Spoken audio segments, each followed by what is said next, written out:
Hello everyone, welcome back to my channel once again, Anne's Life in Dubai.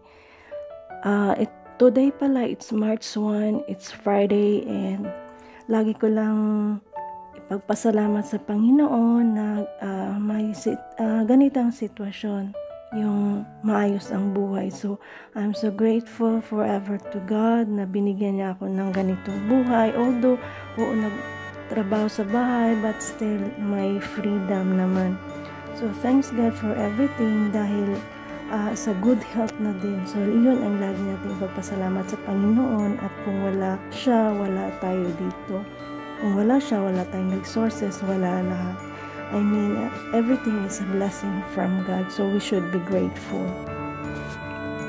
So, yun mga kapatid, nag-ready ako, back to normal na dahil nakalipat na kami. Ayan, mag-exercise na ako tuwing umaga o sa gabi, may time na ako. So, thanks God.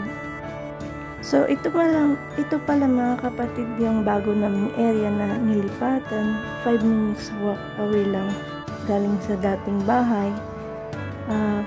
Pero mas malapit ito sa gate, yung favor sa akin dahil naglalakad ako tuwing off, malapit lang siya. 5 minutes walk lang sa gate, tapos papunta sa highway, doon sa pinaka-highway sa may bus stop. Additional like 5 minutes na rin or 7 minutes. So, ayun, napakalaking blessing na rin sa akin. Yung hindi na ako maglalakad ng mahaba tuwing summer, tuwing tag-init. Cold seasons.